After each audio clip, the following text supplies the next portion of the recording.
آخر میری ایسی کون سی خطا تھی کہ تم لوگوں کو یہ دن دیکھنا پڑا؟ تو قیدی وزیروں نے جواب بھیجا، بادشاہ سلامت کی ذات میں تو کوئی عیب نہیں سوائے ایک کے، اور وہ یہ کہ انہوں نے ہم جیسے لوگوں کو جنہیں آزمایا نہیں گیا تھا بغیر تحقیق اور جانچ پرکھ کے وزارت جیسے اہم عہدے دے دیے۔ حضور، انسان کی اصلیت اور اس کی قابلیت آزمائش کے بغیر کیسے پتہ چلتی ہے؟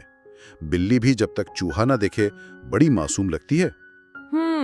یہ ہمیں یاد دلاتا ہے کہ کسی شخص کی جو اصل صلاحیت ہے یا کردار ہے، اس کا اندازہ صرف اوپر کی باتوں سے یا پہلی ملاقات سے نہیں ہوتا۔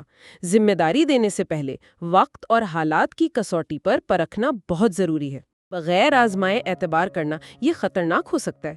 تیسری حکایت ایک درب چور کے بارے میں ہے جو بادشاہ کے دربار میں لایا گیا۔ کچھ سپاہی ایک بدنام چور کو پکڑ کر بادشاہ کے پاس لائے۔ دربار میں ایک وزیر تھا جو اپنی سختی کے لیے جانا جاتا تھا۔ اس نے فوراً مشورہ دیا، عالم پناہ، ایسے شریر لوگ معاشرے کے لیے ناسور ہیں، ان کی جڑ ہی کاٹ دینی چاہیے تاکہ دوسروں کو عبرت ہو۔ چور نے جب دیکھا کہ اب بچنے کا کوئی راستہ نہیں تو اس نے مایوسی اور غصے میں آ کر بادشاہ کی شان میں گستاخی شروع کر دی۔ بادشاہ حیران ہوا، پوچھا یہ کیا کہہ رہا ہے؟ وہیں قریب ایک اور وزیر کھڑا تھا جو نیک دل تھا، رحم دل تھا۔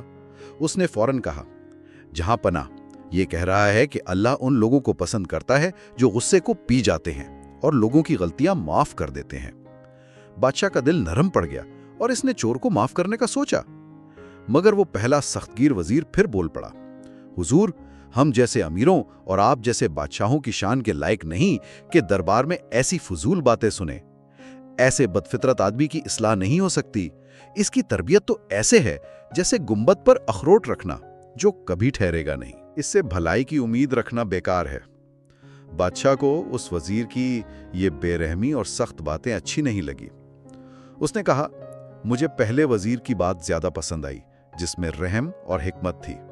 یہ کہہ کر بادشاہ نے سخت گیر وزیر کو عہدے سے ہٹا دیا اور چور کو نہ صرف معاف کیا بلکہ عزت سے رخصت کیا۔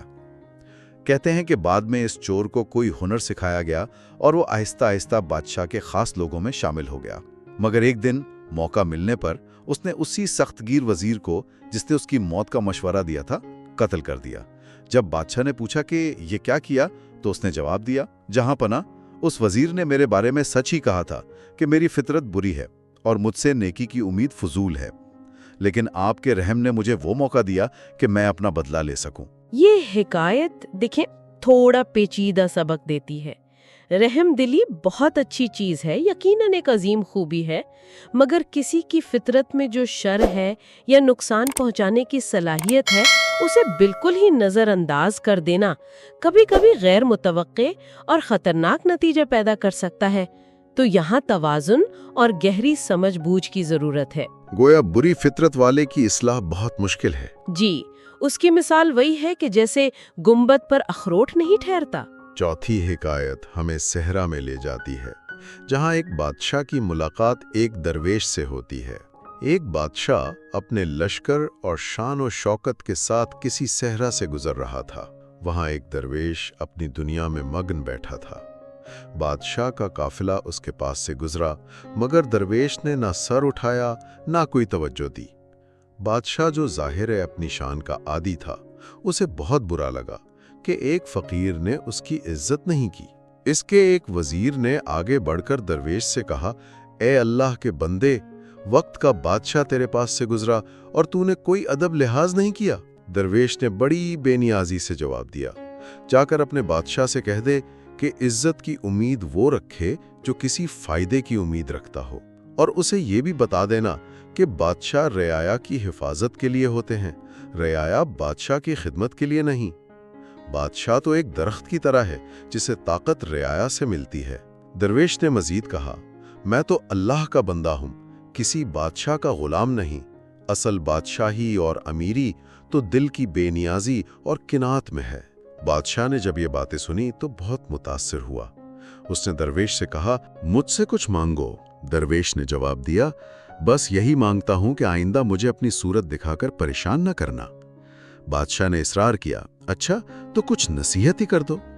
درویش بولا، نصیحت یہی ہے کہ یہ ملک اور دولت جو آج تمہارے پاس ہے اسے غنیمت جانو اور رایا کے حق میں استعمال کرو، کیونکہ یہ تم سے پہلے بھی کئی لوگوں کے پاس تھی اور تمہارے بعد بھی کسی اور کی ہو جائے گی۔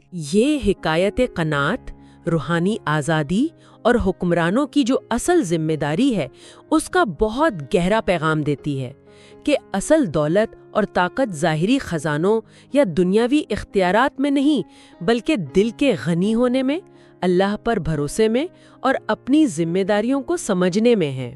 یعنی بادشاہ رعایا کے رکھوالے ہیں، ان پر حاکم نہیں۔ جی، اور قناعت ہی اصل میں سب سے بڑی سلطنت ہے۔ 5ویں حکایت ایک بادشاہ اور ایک متقی بزرگ کی ملاقات کا ذکر ہے۔ ایک بادشاہ نے سنا کہ اس کے ملک میں ایک بہت پرہیزگار اللہ والے بزرگ رہتے ہیں۔ بادشاہ کو ان سے ملنے کا شوق ہوا، انہیں دربار میں بلایا۔ جب بزرگ آئے تو بادشاہ نے ان سے دعا کی درخواست کی۔ بزرگ نے ہاتھ اٹھا کر دعا کی، اے اللہ، اس بادشاہ کو اپنی رعایا پر رحم کرنے اور اپنی ذمہ داریوں کو سمجھنے کی توفیق دے۔ پھر انہوں نے بادشاہ سے کہا، اے بادشاہ، اس دن سے ڈر جس دن یہ تخت و تاج تجھ سے چھن کر کسی اور کا ہو جائے گا۔ اپنی رعایا سے انصاف کر تاکہ کل قیامت کے دن شرمندہ نہ ہونا پڑے۔ بادشاہ بزرگ کی باتوں سے بڑا متاثر ہوا اور انہیں کچھ مال و دولت پیش کرنا چاہا۔ بزرگ نے لینے سے انکار کر دیا۔ بادشاہ نے وجہ پوچھی تو بزرگ نے فرمایا، میں اس مال کا بوجھ اٹھا کر قیامت کے دن جواب دینے سے ڈرتا ہوں۔ مجھے اس دنیا کے تھوڑے سے فائدے کے بدلے آخرت کا عذاب نہیں چاہیے۔ یہ رویہ ان لوگوں کی پہچان ہے جو واقعی اعلیٰ اخلاقی اور روحانی اصولوں پر قائم ہوتے ہیں۔ وہ دنیا کے عارضی فائدوں پر آخرت کی جواب دہی اور دل کے سکون کو زیادہ اہمیت دیتے ہیں۔ یعنی حکمرانوں پر لازم ہے کہ وہ رعایا کے حقوق کا خیال رکھیں اور اپنی طاقت کے غلط استعمال کے انجام سے ہمیشہ ڈرتے رہیں۔ آج کی آخری حکایت، 6ٹھی حکایت، نوشیرواں عادل کے انصاف کی ایک مثال ہے۔ ایک دفعہ نوشیرواں اپنے ساتھیوں کے ساتھ شکارگاہ میں ٹھہرا ہوا تھا۔ کھانا لگا، کباب بننے لگے تو پتہ چلا کہ نمک ختم ہو گیا۔ بادشاہ نے ایک لڑکے کو حکم دیا کہ قریبی گاؤں سے نمک لے آؤ، ساتھ ہی سختی سے کہا، خبردار، نمک مفت مت لانا، اس کی پوری قیمت دینا۔ جو ساتھ بیٹھے تھے وہ حیران ہوئے، پوچھا، بادشاہ سلامت، اتنی معمولی سی چیز، ایک چٹکی نمک کی قیمت دینے نہ دینے سے کیا فرق پڑے گا؟ نوشیرواں نے جواب دیا، تمہیں معلوم نہیں، دنیا میں ظلم کی بنیاد شروع میں ایسی ہی چھوٹی اور معمولی ہوتی ہے۔ ہر آنے والا اس میں تھوڑا سا اضافہ کرتا جاتا ہے، یہاں تک کہ وہ ایک بڑا درخت بن جاتا ہے۔